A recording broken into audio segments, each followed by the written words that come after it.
যারা আল্লাহকে গালি দেয়, যারা রাসূলকে গালি দেয়, যেই সমস্ত কুলাঙ্গারেরা আমার নবীকে নিয়ে কটূক্তি করে, এই বাউলের সাথে আর কিছু আপোষ করা যাবে না। চিল্লা বলেন ঠিক না বাড়ি? এরকম কিছু ভণ্ড আছে না নাই? জোরে বলেন আছে না নাই? কিছু মানুষ এমনও তো আছে যে মানুষগুলা এমন মানুষ যে পীর দাবি করে, অথচ তারা কোরআনের আয়াত পর্যন্ত জানে না। এরা পীর না ভণ্ড? আরো জোরে বলেন।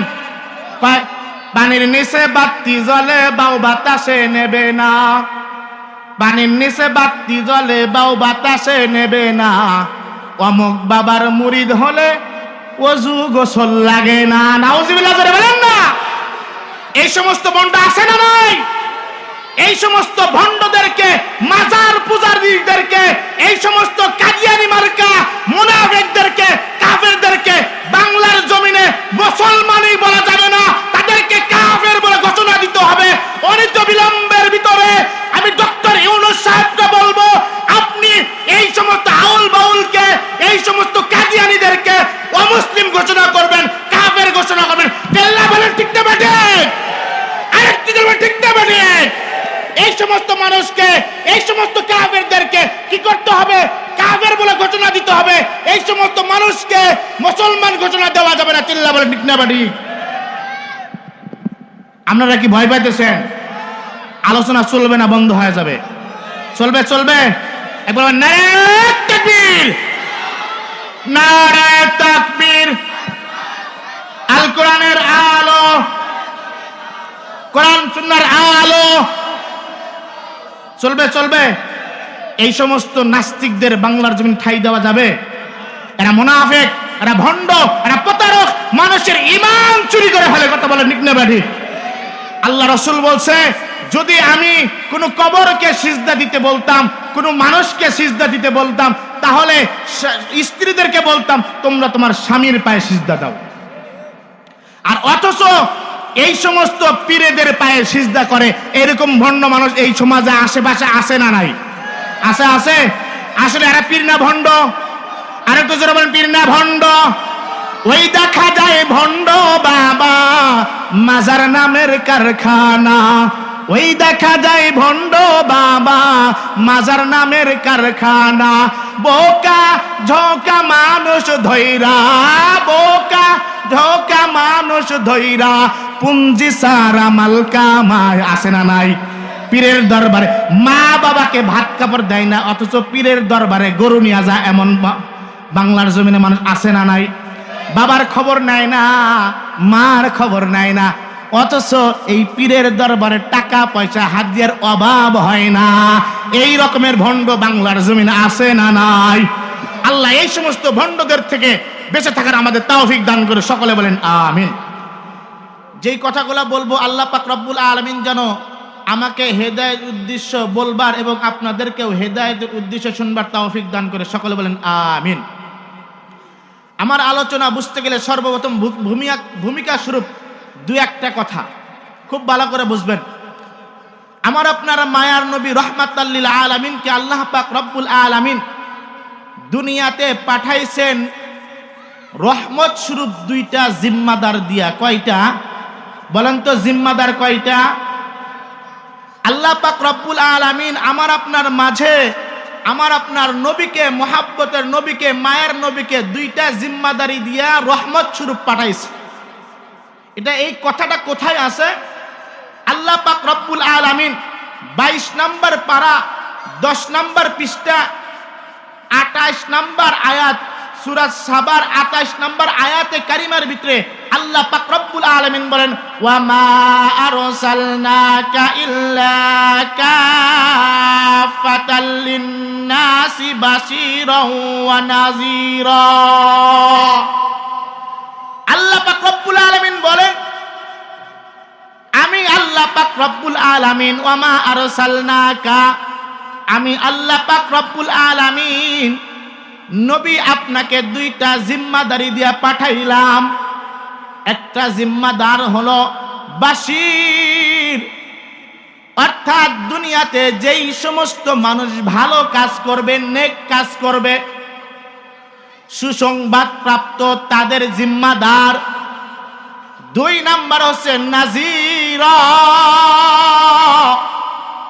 আল্লাহ পাক রব্বুল আলামিন বলে দুই নাম্বার হচ্ছে যারা নাজির, যারা খারাপ কাজ করবে, ভীতি প্রদর্শন করবে, অর্থাৎ যারা গুনার কাজ করবে, আমি আল্লাহ পাক রব্বুল আলামিন এই দুই শ্রেণীর মানুষের জন্য আমি আল্লাহ আপনাকে রহমত স্বরূপ প্রেরণ করলাম। আল্লাহ পাক রব্বুল আলামিন রহমত স্বরূপ যে আমার আপনার মায়ার নবীকে দুনিয়াতে পাঠাইছেন, এই কথাটাও আল্লাহ পাক রব্বুল আলামিন কোরআনে কারিমের ভিতরে বলছেন। কি বলছেন? খুব ভালো করে বুঝবেন। 17 নম্বর পারা 10 নম্বর পৃষ্ঠা সূরাতুল আলে ইমরানের 107 নম্বর আয়াতে কারিমের ভিতরে আল্লাহ পাক রব্বুল আলামিন বলেন, কি বলেন দেখেন, ওয়ামা আরসালনাকা ইল্লা রাহমাতাল লিল আলামিন।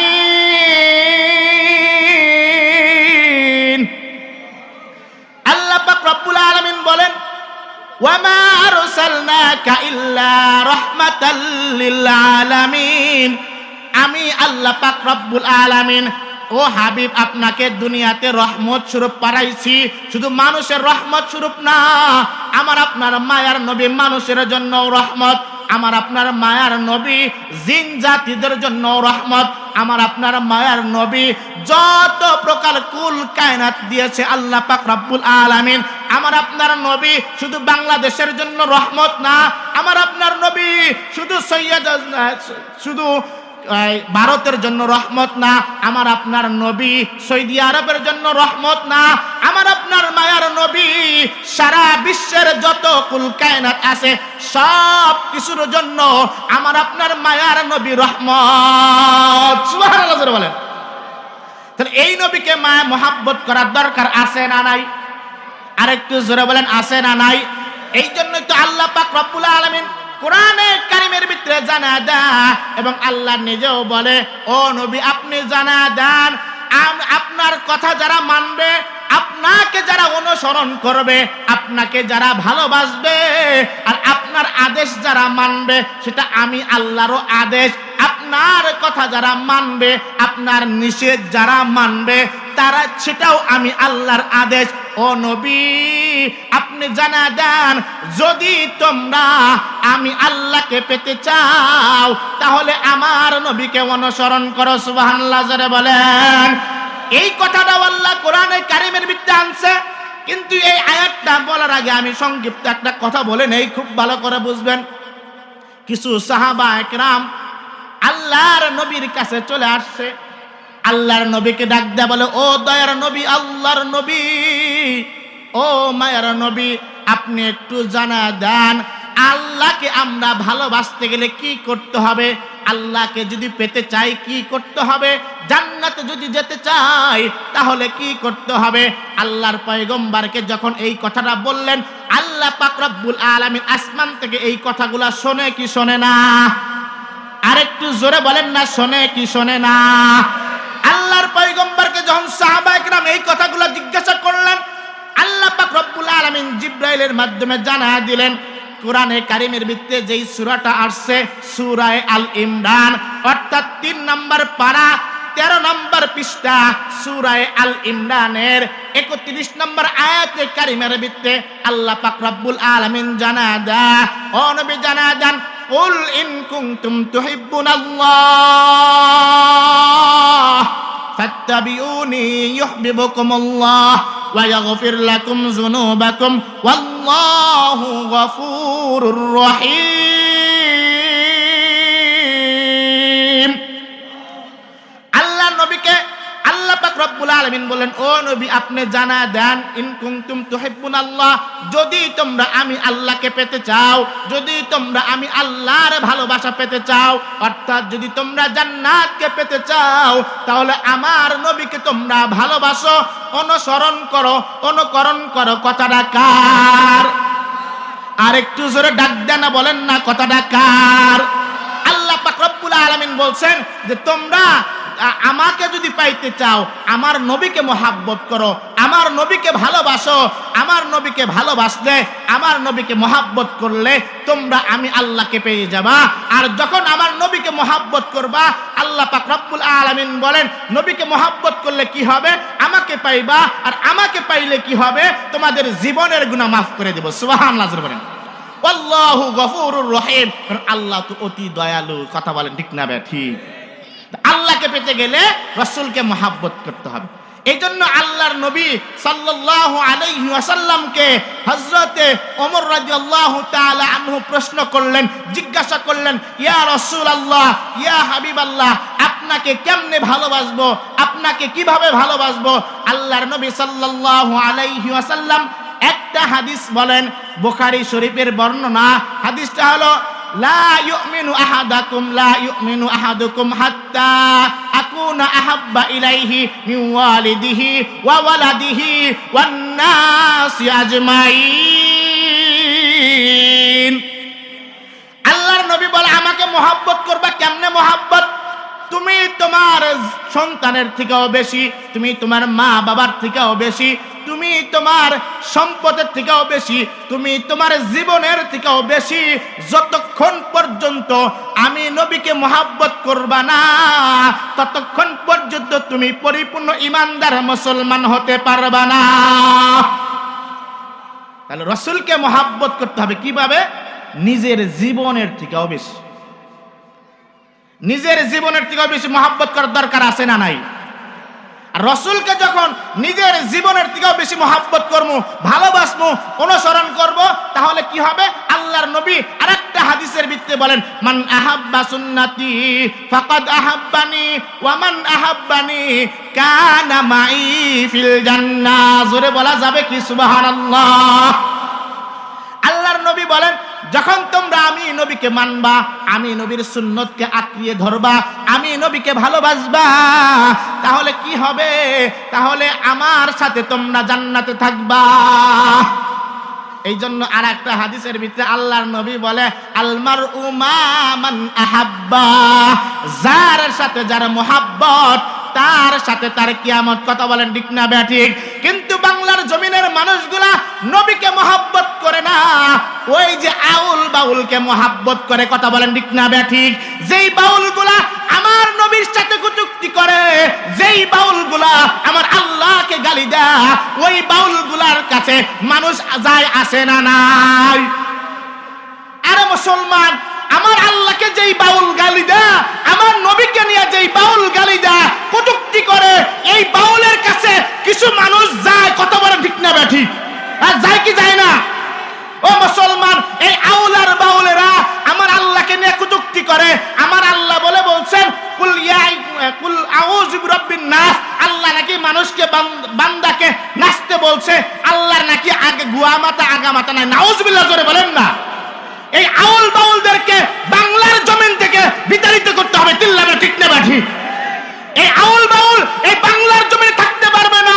এই বাউলদেরকে আল্লাহর কাছে জবাবদিহি করতে হবে, এবং এই বাউলদেরকে যেখানে পাবেন সেখানে জুতা দিয়ে মারতে হবে। তিল্লাবে ঠিক না ঠিক? এই বাউলের বাংলার জমিনে ঠাঁই হবে না। যারা আল্লাহকে গালি দেয়, যারা রাসূলকে গালি দেয়, যেই সমস্ত কুলাঙ্গারেরা আমার নবীকে নিয়ে কটূক্তি করে, এই বাউলের সাথে আর কিছু আপোষ করা যাবে না। চিল্লা বলেন ঠিক না বাড়ি? এরকম কিছু বন্ড আছে না নাই? জোরে বলেন আছে না নাই? কিছু মানুষ এমনও তো আছে যে মানুষগুলা এমন মানুষ যে পীর দাবি করে, অথচ তারা কোরআনের আয়াত পর্যন্ত জানে না। এরা পীর না ভণ্ড? আরো জোরে বলেন।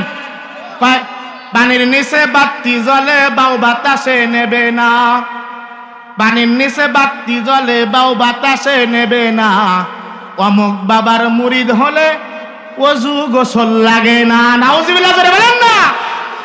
এই সমস্ত ভণ্ড আছে না নাই?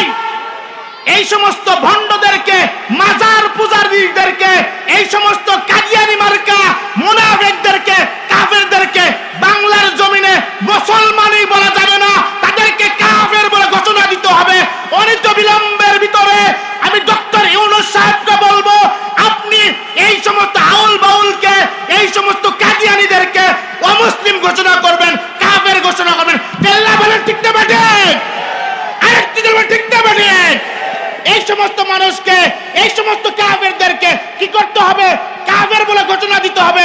এই সমস্ত মানুষকে মুসলমান ঘোষণা দেওয়া যাবে না। চিল্লা বলে ঠিক না বাড়ি?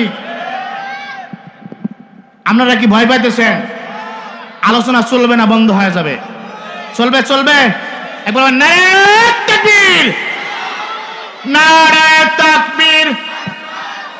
আল কোরআনের আলো, কোরআন সুন্নাহর আলো। চলবে চলবে। এই সমস্ত নাস্তিকদের বাংলার জমিন ঠাঁই দেওয়া যাবে? এরা মুনাফিক, এরা ভণ্ড, এরা প্রতারক, মানুষের ঈমান চুরি করে ফেলে। কথা বলে ঠিক না বাড়ি? আল্লাহ রাসূল বলছে, যদি আমি কোন কবরকে সিজদা দিতে বলতাম, কোন মানুষকে সিজদা দিতে বলতাম, তাহলে স্ত্রীদেরকে বলতাম তোমরা তোমার স্বামীর পায়ে সিজদা দাও। আর অথচ এই সমস্ত পীরেদের পায়ে সিজদা করে এরকম ভণ্ড মানুষ এই সমাজে আশেপাশে আছে না নাই? আছে আছে। আসলে এরা পীর না ভণ্ড? আর একটু জোরে বলেন, পীর না ভণ্ড? ওই দেখা যায় ভণ্ড বাবা মাজার নামের কারখানা। ওই দেখা যায় ভণ্ড বাবা মাজার নামের কারখানা।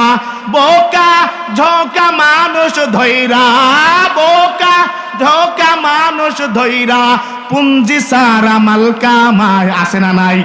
পীরের দরবারে মা বাবাকে ভাত কাপড় দেয় না, অথচ পীরের দরবারে গরু নিয়ে যায় এমন বাংলার জমিনে মানুষ আছে না নাই?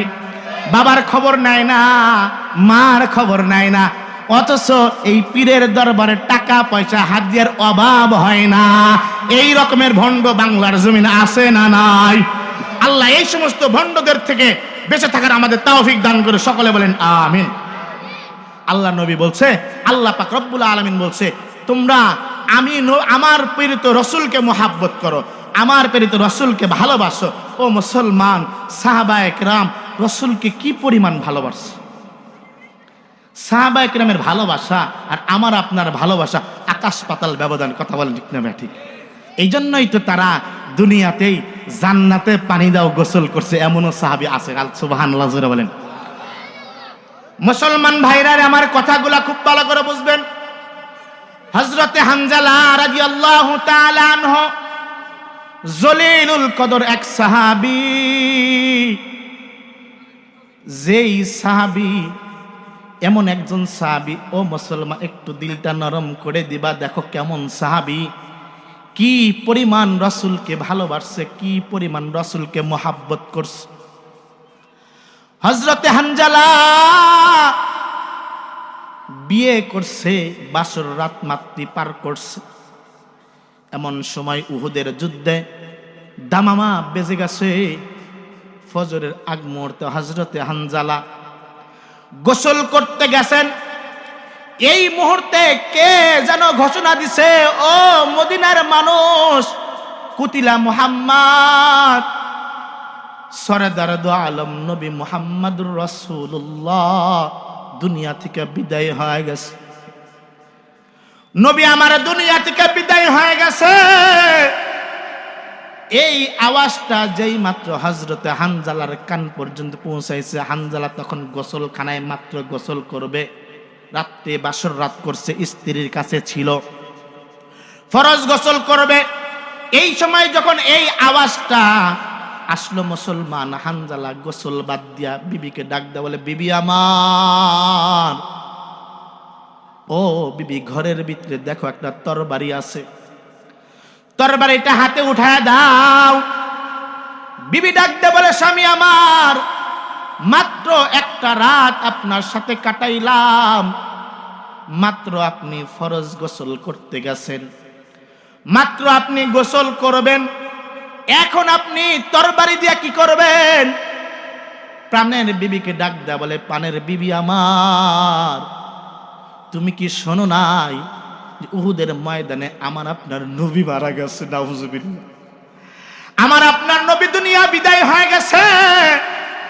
এই জীবন দিয়ে আমি কি করব? এই স্ত্রী দিয়ে আমি কি করব? ও প্রাণের স্ত্রী আমার, তাড়াতাড়ি বিদায় দাও, আমাকে তরবারি দাও। বিবি ডাক দেয়া বলে, স্বামী আমার, আমিও আপনার থেকে পয়গম্বরকে কম মোহাব্বত করি না, কম ভালোবাসি না। ও স্বামী আমার, আপনি যুদ্ধে যান, কোনো আফসোস নাই, তবে স্বামী আমার আপনি একটু গোসল কইরা, ফরজ গোসলটা কইরা যান। হানজালা ডাক দেয়া বলে, প্রাণের বিবি রে, কার জন্য গোসল করব আমি? কার জন্য গোসল করব? গোসলের দরকার নাই, আমাকে বিদায় দাও। বিবি জোরা জোরা কান্দে। হানজালা ডাক দেয়া বলে, বিবি রে, কান্নাকাটি করিস না রে বিবি, দেখা হবে তোমার আমার জান্নাতে। সুবহানাল্লাহ, জোরে বলেন। বিবি কান্দিস না, তোর সাথে দেখা হবে জান্নাতে, বিদায় দে। বিবির কাছ থেকে বিদায় নেয়া হযরত হানজালা চলে গেলেন। ও মুসলমান, একেবারে বীর বিক্রমের মতো যুদ্ধ শুরু করে দিলেন। একবারে যুদ্ধের মাঝখানে চলে গেলেন। যুদ্ধ করতেছেন, যুদ্ধ করতেছেন, যুদ্ধ করতে করতে হযরত হানজালা দুনিয়া থেকে বিদায় হয়ে গেছে। হযরত হানজালা শহীদ হয়ে গেছে। ও মুসলমান, খুব ভালো করে বুঝবারে মুসলমান, হানজালা শহীদ হয়ে গেছে। যুদ্ধে যখন জয়লাভ হয়ে গেছে, আল্লাহর পয়গম্বর সব শহীদদেরকে একত্রিত করতে বললেন। হানজালাকে, সব শহীদকে একত্রিত করতে বললেন। সাহাবাদেরকে ডাক দেয়া বলেন, সাহাবারা, আমার যত সাহাবী শহীদ হয়ে গেছে সকলকে একত্রিত করো, তাদেরকে কাউকে গোসল দিবা না, তাদের কাউকে গোসল দিবা না, তাদের গোসল না দিয়া দাফন করবা। কাল কিয়ামতের ময়দানে এই রক্ত মাখা শরীর নিয়া কিয়ামতের ময়দানে যেন এই সাহাবীগুলা উঠতে পারে আর আল্লাহকে ডাক দেয়া বলে, আল্লাহ তোমার দিনের জন্য শহীদ হয়ে আসছে। সুবহানাল্লাহ, জোরে বলেন। ও মুসলমান, খুব ভালো করে বুঝবা, এইবার সব মানুষকে যখন একত্রিত করা হলো, একসাথে করা হলো, এইবার ওই মদিনা থেকে একটা মহিলা দৌড়ায় দৌড়ায় আসতেছে।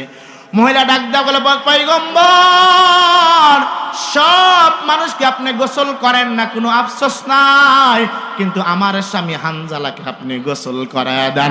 কেন গো গোসল করায় দিব বলো? এবার স্ত্রী ডাক দেয়া বলে, ওই মহিলা ডাক দেয়া বলে, গত রাত্রে আমাদেরকে বিবাহ শাদী হয়েছিল, আপনি তোর হানজালাকে রক্ষত দিয়েছিলেন, এই যুদ্ধ তোমার যাইতে হবে না। কিন্তু কে যেন বলেছে নবী মারা গেছে, আর বসে থাকে নাই, আপনার মায়ায়, আপনার ভালোবাসায় হযরত হানজালা দৌড়ে চলে আসছে। নবী আমার গোসলটা পর্যন্ত করে নাই, ফরজ গোসলটা পর্যন্ত করে নাই। ও নবী আমার, এই জন্য হানজালার লাশ আপনি গোসল করায়া কাফন করবেন। ও মুসলমান, খুব ভালো করে বুঝবা, এইবার আল্লাহর পয়গম্বর সাল্লাল্লাহু আলাইহি ওয়াসাল্লাম সাহাবাদেরকে ডাক দেয়া বলে, ও সাহাবারা, দেখনি আমার হানজালা কোথায় আছে, দেখো আমার হানজালা কোথায় আছে। সমস্ত শহীদদের লাশ একটা একটা করে দেখে, হানজালাকে পাওয়া যায় না। ও মুসলমান, হানজালার লাশ যখন পাওয়া যায় না, এবার সাহাবারা দেখতেছে হয়তো কোনো আহত হয়েছে কিনা, কোনো আঘাত পাইছে কিনা, আহত হয়েছে কিনা, তাদের ভিতরে দেখি, তাদের ভিতরেও খুঁজে হযরত হানজালাকে পায় নাই। ও মুসলমান, সব সাহাবীরা নবী পর্যন্ত সবাই চিন্তা করলো, আমার হানজালা গোসল বিনায় আসছে বিধায় হয়তো আল্লাহ তাকে কবুল করে নাই। এই কথা যখন চিন্তা করতেছে হানজালার লাশ কোথায় পাওয়া যায় না, কোথায় পাওয়া যায় না। এইবার আসমান থেকে জিবরাইল আমিন ডাক দেয়া বলে, পয়গম্বর, আপনার হানজালার লাশ জমিনে নাই, আকাশের দিকে তাকায় দেখেন, জান্নাতি পানি দ্বারা ফেরেশতারা আল্লাহর নিজ জিম্মায় এই হানজালার লাশকে ধোয়াইতেছে। সুবহানাল্লাহ, জোরে বলেন। ও মুসলমান, দেখো হানজালার ভালোবাসা আর আমার আর তোমার ভালোবাসা এক কিনা, বলেন এক এক। ও মুসলমান, হানজালা বিয়ে কইরা প্রথম রাত্রি শহীদের জন্য রসুলকে ভালোবাসা চলে গেছে। আর এখন আমি আর আপনি যদি রসুলকে ভালোবাসা এখান থেকে যদি ওই পারা যাইতে বলে, হুজুর শীতের কারণে ঘর থেকে বের হতে পারি না। কথা কোন ঠিক বলছি? ঠিক না ঠিক? তাহলে পয়গম্বর কি পরিমাণ রসুলকে ভালোবাসে। এই জন্যই তো আল্লাহ পাক আল্লাহর পয়গম্বর বলেন, লা ইউমিনু আহাদুকুম হাত্তা আকুনা হাব্বা ইলাইহি মিন ওয়ালিদিহি ওয়া ওয়ালাদিহি ওয়ান নাসি আজমাইন। আল্লাহর পয়গম্বর বলেন, হানজালা তার বিবির থেকেও বেশি, তার ধন সম্পদের থেকেও বেশি, তার নিজের জীবনের থেকেও বেশি আমি পয়গম্বরকে ভালোবাসছে। আমি পয়গম্বরকে ভালোবাসার কারণে আল্লাহ পাক রব্বুল আলামিন তার লাশ, তার শহীদের লাশ জান্নাতের পানি দ্বারা গোসল করাইছে। এখনো যদি আমি আর আপনি ওই রব্বে কারিমকে মহব্বত করতে পারি, রব্বে কারিমকে ভালোবাসতে পারি, ওই রবের নবীকে মহব্বত করতে পারি, নবীকে ভালোবাসতে পারি, ওই আল্লাহর নবীকে মহব্বত করার কারণে ওই আল্লাহ পাক রব্বুল আলামিন ওই পরিমাণ সম্মান আমাকে আপনাকে দিতে পারে কি পারে না? আর একটু জোরে বলেন, পারে কি পারে না? ও মুসলমান, এই জন্যই তো সাহাবায়ে কেরাম বলছে, আল্লাহ পাক রব্বুল আলামিন পবিত্র কোরআনের ভিতরেও বলছে, আমিনু কামা আমানান নাস। আল্লাহ পাক রব্বুল আলামিন ঈমান আনো, সাহাবায়ে কেরামের মতো ঈমান। সাহাবায়ে কেরামের ঈমান যদি আমি আর আপনি আনতে পারি, সাহাবায়ে কেরামের মতো যে ঈমান আমি আর আপনি আনতে পারি, তাহলে আল্লাহ পাক রব্বুল আলামিন আমাকে আর আপনাকেও ওই জান্নাত দিতে পারে কি পারে না? সাহাবায়ে কেরামের ঈমান কেমন ঈমান ছিল? ও মুসলমান, খুব ভালো করে বুঝবা। আর একটা সুন্দর একটা ওয়াকিয়া বলেই আমি শেষ করে দিব। হযরত সাফিনা বর্ণনা করেন, আমি সাদ ইবনে আবি ওয়াক্কাস রাদিয়াল্লাহু তাআলা আনহুর নেতৃত্বে এক যুদ্ধে অংশগ্রহণ করলাম। সুবহানাল্লাহ জোরে বলেন। 30,000-এরও বেশি সাহাবীদেরকে নিয়ে হযরত সাদ ইবনে আবি ওয়াক্কাস রাদিয়াল্লাহু তাআলা আনহু ওই যে একেবারে যুদ্ধে অংশগ্রহণ করার জন্য যখন সাদ ইবনে আবি ওয়াক্কাস চলে গেলেন, আমেরিকার মতো একটা জঙ্গলের ভিতরে যখন চলে গেল, সাদ ইবনে আবি ওয়াক্কাস রাদিয়াল্লাহু তাআলা সাহাবাদেরকে যখন নিয়ে চলে গেলেন, হযরত সাফিনা রাদিয়াল্লাহু তাআলা বর্ণনা করেন, আমাকে মাল নেওয়ার দায়িত্ব দিলেন। আমি যখন গাট্টি বস্তা নিয়ে আমি যখন রওনা দিলাম, মুসলমান খুব ভালো করে বুঝবা, হযরত সাফিনা বলে, আমি যখন গাট্টি বস্তা নিয়ে মাল সামানা নিয়ে সকলের মাল নিয়ে যখন রাস্তায় হাঁটতেছি, আমি একটু সবার থেকে পিছনে পড়ে গেলাম। সবাই আগে আগে চলে গেল, আমি একটু পিছনে পড়লাম, কারণ আমার কাছে সকলের মাল। ও মুসলমান, সাফিনা রাদিয়াল্লাহু তাআলা বর্ণনা করেন, আমি যখন পিছনে পিছনে যাইতে যাইতে একটা জঙ্গল আমার সামনে পড়ে গেল। কিতাবের ভিতরে আসছে, সাফিনা রাদিয়াল্লাহু তাআলা বর্ণনা করেন, আমি যখন ওই জঙ্গলের সামনে দিয়ে হাঁটতেছিলাম, অতিক্রম করতেছিলাম, একটা নেকড়ে বাঘ আমার সামনে উপস্থিত হলো। একটা বাঘ আমার সামনে উপস্থিত হলো। আমি ওই বাঘকে উদ্দেশ্য করে বললাম, ও বাঘ শোনো, আমি কিন্তু যেন তেন সাহাবী না, আমি কিন্তু যেন তেন মানুষ না, আমি আল্লাহর পয়গম্বরের একজন সাহাবী। সুবহানাল্লাহ জোরে বলেন। ও মুসলমান, এই সাফিনা বর্ণনা করেন, আমি যখন নেকড়ে বাঘরে বললাম আমি একটা পয়গম্বরের সাহাবী, আমার সাথে খবরদার বেয়াদবি করবা না। যেই মাত্র আমি এই কথাটা বললাম, সাফিনা বলেন, কেমন যেন বাঘ সামনের দিকে মাথাটা দিয়া লেজটা আমার দিকে ঘুরায়া লেজ লাড়ায় আর বলে, ও সাফিনা, তোমার কোনো ভয় নাই, তোমার কোনো টেনশন নাই, তোমার কোনো ভয় নাই, ঘাবড়ায়ও না, তুমি আমার পিছনে পিছনে আসো, আমি তোমার রাহবার হয়ে গেলাম। সুবহানাল্লাহ জোরে বলেন। এই জন্য তো আল্লাহ বলে, আমিনু কামা আমানান নাস। আল্লাহ বলে ঈমান আনো ওই সাহাবা কেরামের মতো ঈমান। সুবহানাল্লাহ জোরে বলেন। আমার আপনার ঈমান কি সাহাবা কেরামের মতো ঈমান? না না না, ওই রকমের ঈমান এখনো আমারও হয় নাই। ও মুসলমান, সাফিনা বর্ণনা করে, আমরা যখন যাইতেছি আমরা দজলা নদী পার হব, আমরা ওই দজলা নদী পার হয়ে ওপারে গিয়ে আমরা জিহাদ করব, আমরা যুদ্ধ করব। ওই পারের যত ইহুদি খ্রিস্টান ছিল, তারা কাফের ছিল, তারা শুনছে মুসলমানেরা যেই জায়গায় যায় ওই জায়গাটায় মুসলমানের দখলে চলে যায়। ওরা বলতেছে যে ওনারা কিভাবে যেন জানছে মুসলমান যেখানে যায় ওই দেশ তাদের দখলে হয়ে যায়। ওই দেশের রাজা বলতেছে যত সামনে দজলা নদী, এই নদী পার হয়ে যেন তারা আসতে না পারে। যত লঞ্চ আছে, যত স্টিমার আছে, যত নৌকা আছে, এক কথায় নৌকা নদীতে যেই সমস্ত যানবাহনের চলাফেরা করে, কোনো যানবাহন যেন ওই ঘাটে না থাকে, তারা যেন এপারে না আসতে পারে। তারা যখন এটা ঘোষণা দিয়ে দিলেন, আমরা যখন ওই দজলা নদীর পারে চলে আসলাম, এসে দেখতেছি একটা নৌকাও নাই, একটা জাহাজও নাই, কিভাবে পার হব? এমন সময় আমাদের নেতা ছিল সাদ ইবনে আবি ওয়াক্কাস রাদিয়াল্লাহু তাআলা আনহু। 30,000-এরও বেশি সাহাবীদের একজন লিডার ছিলেন সাদ ইবনে আবি ওয়াক্কাস রাদিয়াল্লাহু তাআলা আনহু। পিছনের দিকে তাকায়া আমাদেরকে ডাক দেয়া বলেন, ও সাহাবারা, আমি যা করি তোমরাও তাই করবা। এখন আমি যা করি তোমরাও তাই করবা।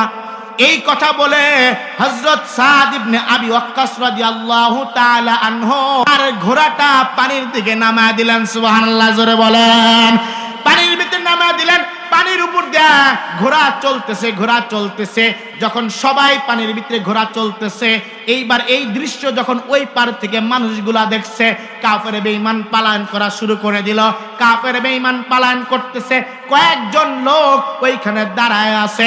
এবার হযরত সাদ ইবনে আবি ওয়াক্কাস রাদিয়াল্লাহু তাআলা আনহু ওই পারে গিয়া ডাক দেয়া বলে, তোমরা সবাই পালায়ন করলেও তোমরা কেন পালায়ন করলা না? সবাই পালন করলো, তোমরা কেন পালন করলো না? এবার ওই পারের মানুষ দাঁড়ায় বলে, সবাই পালন করছে, কিন্তু আমরা পালন করব কি? আমরা তো আপনার দৃশ্য দেখতেছি। আপনি যখন 30,000-এর বহর নিয়া নৌকা সারা ঘোড়ার উপরে এই পানির উপর দিয়ে সর হওয়া শুরু করে দিলেন, আমরা কেন দেখলাম বালুর সরে ঘোড়া দৌড়াইলে যেমন বালু ওরে, এই পানির উপর দিয়ে আপনি আসতেছেন, অথচ মনে হইতেছে আপনি বালির উপর দিয়ে আসতেছেন। সুবহানাল্লাহ, জোরে বলেন। এই জন্য তো আল্লাহ পাক রব্বুল আলামিন বলেন, আমিনু কামা আমানান নাস, ঈমান আনয়ন করবা তোমরা, সাহাবায়ে কেরামের ভিতরে ঈমান আনবা। ও মুসলমান, খুব ভালো করে বুঝবা, এইবার যখন যুদ্ধ জয়লাভ করলেন, এইবার জয়লাভ করে সাদ ইবনে আবি ওয়াক্কাস রাদিয়াল্লাহু তাআলা আনহু যাইতেছে আফ্রিকার মতো জঙ্গলের দিকে, যাইতেছে আফ্রিকার দিকে যাইতেছে। ও মুসলমান, যাইতে যাইতে যখন সন্ধ্যা নেমে গেল, রাত্রি আসবে, এমন সময় খ্রিস্টানদেরকে ডাক দিয়া বলে, ও খ্রিস্টানেরা শোনো, রাত্রি যখন হয়ে গেছে, তোমাদের কাছে একটা পরামর্শ চাই। আমরা কোথায় থাকবো, কোথায় আমরা রাত্রি যাপন করব, একটু পরামর্শ দাও। খ্রিস্টানের চিন্তা করলেন, মুসলমানের সাথে তো আমরা কখনো যুদ্ধে জয়লাভ করতে পারি না, তাহলে আমরা এমন একটা জায়গার নাম বলি, ওই যে আফ্রিকার জঙ্গলের সামনেই তো আফ্রিকার জঙ্গল, এই জঙ্গলের ভিতরে তাদেরকে পাঠায়া দেয়। তারা পরামর্শ করে বলতেছে, ওই যে সামনে একটা বাগান আছে, ওই বাগানের ভিতরে সুন্দর একটা জায়গা আছে, ওই জায়গার ভিতরে আপনারা আজকে রাত্রি অবস্থান করেন। সাহাবায়ে কেরাম সাদ ইবনে আবি ওয়াক্কাস রাদিয়াল্লাহু তাআলা আনহুর নেতৃত্বে সবাই ওই বাগানের দিকে যাইতেছে। এবার যখন আস্তে আস্তে বাগানের ভিতরে ঢোকে, আসলে ওটা বাগান না আফ্রিকার জঙ্গল। কথা বোঝেন নাই? জোরে বলেন, বাগান না আফ্রিকার জঙ্গল। এই আফ্রিকার জঙ্গলের ভিতরে যখন ঢুকতেছে, এবার সাহাবীরা বলা বলি করতেছে, এই খ্রিস্টানেরা আমাদেরকে কোনো বাগানে পাঠাই নাই, আমাদেরকে জমের ঘরে পাঠাইছে। ওরা তো আমাদের বাগানে পাঠাই নাই, জমের ঘরে পাঠাইছে। এই কথা আস্তে আস্তে কান এক কান দুই কান করতে করতে হযরত সাদ ইবনে আবি ওয়াক্কাস রাদিয়াল্লাহু তাআলা আনহুর কানে চলে গেছে। সুবহানাল্লাহ, জোরে বলেন। সাদ ইবনে আবি ওয়াক্কাস রাদিয়াল্লাহু তাআলা আনহু যখন এই কথাটা শুনলেন, শোনার পরে সাহাবেদেরকে ডাক দেয়া বলছে, আরেকটু সামনে আসো। একদম যখন মিডল পয়েন্টে চলে গেলেন, মিডল পয়েন্টে যাওয়ার পরে ওইখানে হযরত সাদ ইবনে আবি ওয়াক্কাস রাদিয়াল্লাহু তাআলা আনহু সাহাবায়ে কেরামদেরকে ডাক দেয়া বলে, এইখানে একটা স্টেজ করো। সাহাবারা মনে করলেন হযরত সাদ ইবনে আবি ওয়াক্কাস আমাদের উদ্দেশ্যে কিছু বলবেন, সঙ্গে সঙ্গে একটা স্টেজ করা হলো। স্টেজে হযরত সাদ ইবনে আবি ওয়াক্কাস রাদিয়াল্লাহু তাআলা আনহু দাঁড়াইলেন। ও মুসলমান, তার বক্তব্যটা একটু খুব ভালো করে বুঝবেন, হেদায়েতের মালিক কে? আরেকটু জোরে ডাক দেয় বলেন না হেদায়েতের মালিক কে? আরেকটু জোরে ডাক দেন না আল্লাহ। আরেকটু জোরে ডাক দেন না আল্লাহ। আলোচনা কি ভালো লাগতেছে না ছেড়ে দিব? ছেড়ে দিব, ছেড়ে দিব। আলহামদুলিল্লাহ বলেন। এইবার সাদ ইবনে আবি ওয়াক্কাস রাদিয়াল্লাহু তাআলা আনহু এই বড় একটা স্টেজের উঠা সাদ ইবনে আবি ওয়াক্কাস রাদিয়াল্লাহু তাআলা আনহু ভাষণ দিতেছেন। ও জঙ্গলার পশুরা শোনো, আমরা কিন্তু যেন তেন মানুষ না, আমরা হচ্ছে সাইয়্যিদুল মুরসালিন, খাতামান নাবিয়িন, রাহমাতাল লিল আলামিনের উত্তরসূরি, আমরা তার সাহাবী। সুবহানাল্লাহ জোরে বলেন। খবরদার, খবরদার, তোমরা কিন্তু আমাদের সাথে কোনো বেয়াদবি করবা না। ও জঙ্গলার পশু শোনো, আজকে রাত্রি আমরা এখানে যাপন করব, আমরা আজকে রাত এখানে কাটাইব। খবরদার তোমরা এই জঙ্গল থেকে পলায়ন করো। হযরত সাফিনা বর্ণনা করেন, সাহাবী বর্ণনা করেন, যেই মাত্র এই কথাটা বললেন, এরপরে সাদ ইবনে আবি ওয়াক্কাস রাদিয়াল্লাহু তাআলা আনহু আরেকটা বলতেছেন, শোনো, আমার এই কথার পরে যদি একটা হিংস্র প্রাণী কেউ আমার চোখের সামনে পড়ে, অর্থাৎ যে কোনো চোখের সাহাবীর চোখের সামনে পড়ে, তাদেরকে কিন্তু কতল করা হবে। কেমন সাহাবী বলতেছেন? জঙ্গলার প্রাণীকে বলতেছে যে আমরা এখানে অবস্থান করব, তোমরা জঙ্গলার প্রাণী, তোমরা এই জঙ্গল ছেড়ে দাও, এই আফ্রিকার মহা জঙ্গল ছেড়ে দাও, আমরা এখানে জাগরণ করব, আমরা এখানে জাগরণ করব, তোমরা এটা ছেড়ে দাও। সাহাবী বর্ণনাকারী বলেন, যেই মাত্র এই কথাটা বললেন, সমস্ত বাঘ হিংস্র প্রাণী সব এই জঙ্গল থেকে খালি করে দিলেন। সুবহানাল্লাহ জোরে বলেন। এই জন্য তো আল্লাহ বলেন, আমিনু কামা আমানান নাস, ঈমান আনো সাহাবা কিরামের মতো ঈমান। সাহাবা কিরামের মতো যদি ঈমান আমি আর আপনি আনতে পারি, তাহলেই ওই বাঘও আমার আপনার কথা শুনতে রাজি আছে না নাই? আরে মুসলমান, আমরা তো বুঝেই নাই কোন জিনিসকে পেলে আমি আমার রবকে পেয়ে যাব, কোন জিনিসটা পেলে আমি দুনিয়া পেয়ে যাব, কোন জিনিসটা পেলে আমি আমার দুনিয়া পেয়ে যাব, কোন জিনিসটা পেলে আমি আখিরাতকে পেয়ে যাব, কোন জিনিসটা পেলে আমি জান্নাত পেয়ে যাব, কোন জিনিসটা পেলে আমি আমার ধন সম্পদের অধিকারী হব। সেই জিনিসটাই হলো আমার একমাত্র আল্লাহ। ঠিক কিনা জোরে বলেন। বান্দা, তুমি যখন আল্লাহর হয়ে যাবে, আল্লাহ তোমার হয়ে যাব। আর আল্লাহ যখন আমার আপনার হয়ে যাবে, তাহলে ওই আল্লাহ আমার আপনার হয়ে গেলে আমার আপনার কোনো টেনশন আছে? আছে? আছে? আপনাদের মনে টেনশন আছে যে আল্লাহ আমার হইলে আবার কি টেনশন? কথা কন না কেন? টেনশন আছে। আল্লাহ যদি আমার হয়ে যা আর আমি যদি আল্লাহর হয়ে যা, আল্লাহ পাক রব্বুল আলামিন বলেন, পবিত্র কোরআনের ভিতরে বলেন, তোমরা রাসূলকে মহব্বত করলা, কেমন যেন আমাকেই মহব্বত করলা, আর যে আমাকে মহব্বত করলা সে আমার তৈরি জান্নাতে চলে গেল। মুসলমান, তাহলে আমার আপনার রাসূলকে মহব্বত করতে হবে, রাসূলকে ভালোবাসতে হবে। ও মুসলমান, আমরা এই পৃথিবীতে কতদিনই বা বাঁচব? কথা বলেন। কোনো গ্যারান্টি আছে? বাঁচার কোনো গ্যারান্টি আছে? কোনো গ্যারান্টি নাই। এই যে গত কয়েকদিন আগে বগুড়ার এক আলেম ভালো ওয়াজ করে, খুব সুন্দর আলোচনা করে, কণ্ঠ আল্লাহ পাক রব্বুল আলামিন খুব ভালো দিয়েছে। এই ওয়াজ করতেছে, ওয়াজ করতে করতে স্টেজেই মারা গেছে। ওয়াজ করতে করতে স্টেজেই মারা গেছে। আমি আর আপনি যে এখানে ওয়াজ শুনতেছি বা করতেছি, আমি আপনি কি গ্যারান্টি দিতে পারবো যে আমি বাড়ি পর্যন্ত পৌঁছাতে পারবো? বলেন বলেন, সম্ভব হবে? কখনোই সম্ভব হবে না। ও মুসলমান, তাহলে কিসের বড়াই করো, কিসের বরত্ব দেখাও, কিসের অহংকার করো? মইরা গেলে পইরা থাকবো। আমি আর আপনি মারা গেলে যাওয়ার সঙ্গে সঙ্গে আমাকে আপনাকে ওই 3.5 হাত মাটির নিচেই রেখে আসবে। কথা বলেন ঠিক না ব্যাটি? কিসের অহংকার করি? এই জন্য মরার আগে আমাকে আপনাকে পরিপূর্ণ ইমানদার মুসলমান হওয়ার দরকার আছে না নাই? আরেকটু জোরে বলেন, আছে না নাই? দরকার আছে। মৃত্যু কত টাকা আছে? সাহাবায়ে কেরাম কে আল্লাহর পয়গম্বর প্রশ্ন করলেন, হে সাহাবীরা বলো তো মৃত্যু কত কাছে? এক এক সাহাবী বলতেছে, আমি মনে করি যে আমি ফজর পড়লাম, জোহর পড়তে পারবো কিনা সন্দেহ আছে। আরেকজন বলতেছে, আমি মনে করি যে আমি আত্তাহিয়াতুর বৈঠকে বসছি, আমি সালাম ফিরাইতে পারবো কিনা আমি সেটা জানতে পারি না। এক একজন এক এক রকমের বলতেছে। এক সাহাবী বলে, ও মুসলমান, আমি তো মৃত্যুকে এমন মনে করি আমার চোখের পলক উঠাইছি, আমার পলকটা ফালাইতে পারবো কিনা সেই গ্যারান্টিও তো আমি আপনি দিতে পারি না। চিল্লা বলেন ঠিক না ভাই? ঠিক। মৃত্যু আমার আপনার এতটা নিকট, অথচ আমার আপনার হুঁশ নাই।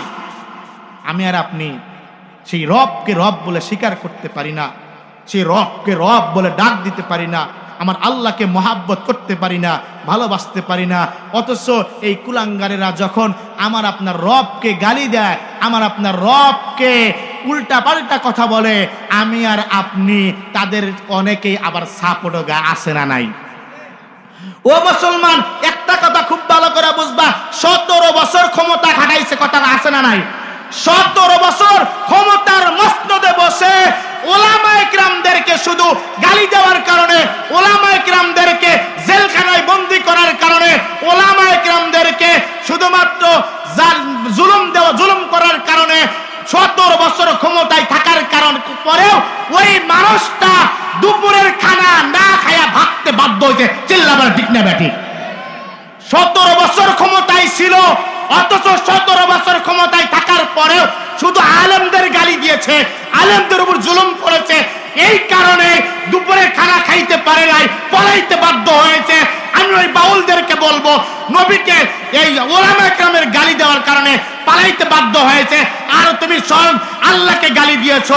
মনে রাখো, তোমাকে জেলখানায় বন্দী আছো, ভালো আছো। যদি জেলখানায় থেকে তুমি বের হও, তাহলে বাংলার জমিনের মানুষ জুতা পিটা করে তোমাকে মারবে। জুতা দিয়ে মারিয়ে তোমাকে সহযোগিতা করবে। কথা বলেন, আপনারা কি ভয় পাইতেছেন? আপনারা কি এই আউল বাউলরা যারা আল্লাহকে গালি দেয়, আল্লাহর সাথে বেয়াদবি করে, এই বাউলদেরকে আপনারা জুতা মারতে রাজি আছেন? কারা কারা দুইখানা হাত আল্লাহকে দেখায় দেন। নারায়ে তাকবীর, নারায়ে তাকবীর, নারায়ে তাকবীর।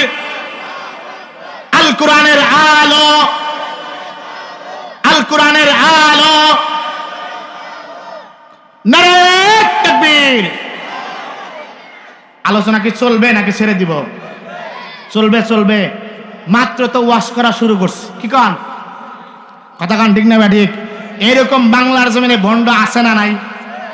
অনেক ভণ্ড আছে, নিজেকে পীর দাবি করে, অথচ কোরআনের কোয়াও নাই তার ভিতরে। সূরা ফাতিহা পড়তে পারে না, সূরা ফাতিহা পড়তে দিলে পায়জামা গরম হয়ে যাবে, অথচ তারা নিজেকে মনে করে যে অনেক বড় পীর। এরা আসলে পীর না ভণ্ড? জোরে বলেন, পীর না ভণ্ড? পীর না ভণ্ড? এই ভণ্ডদের দরবারে যাওয়া যাবে না। এই ভণ্ডদের দরবারে যদি আমি আর আপনি যাই, আমার আপনার ঈমান কোন দিক দিয়ে চলে যাবে আমরা নিজেরাও জানবো না। কথা কোন ঠিক না বেটি? ঈমান চলে যাবে। এই ভণ্ডদের দরবারে যাওয়া যাবে না, কবরকে সিজদা দেওয়া যাবে না, মানুষকে সিজদা দেওয়া যাবে না, মানুষের কাছে কিছু চাওয়া যাবে না। ওরে মুসলমান, কিছু মানুষ আছে চলে যায় ওই যে ভণ্ড পীরের কাছে যায়, বলে বাবা আমার সন্তান হয় না, আমাকে একটা সন্তান দাও। আছে না নাই? এই সন্তানদের মালিক কি পীর না আল্লাহ? পীর না আল্লাহ? নারায়ে তাকবীর। দ্বিতীয় বক্তার আগমন আমরাইলের পক্ষ থেকে। নারায়ে তাকবীর। আপনারা যেই তাকবীর দিলেন, দ্বিতীয় বক্তা কবে যে কোন জায়গায় গেছি, মরা মানুষ সব। মুসলমান, আমি তো এলাকার মানুষ, মোটামুটি এলাকারই তো, কথা বলে ঠিক না ঠিক? এই যে আমরাইল দক্ষিণ পাড়া তেলিপাড়া মসজিদের ইমাম সাহেব আমি, আমার চেহারা অনেকেই হয়তো দেখছেন। আসলে আমি তো মনে করেন এলাকারই। যদি আল্লাহ কোনোদিন সুযোগ দেয়, উনি প্রধান মেহমান, উনি আমার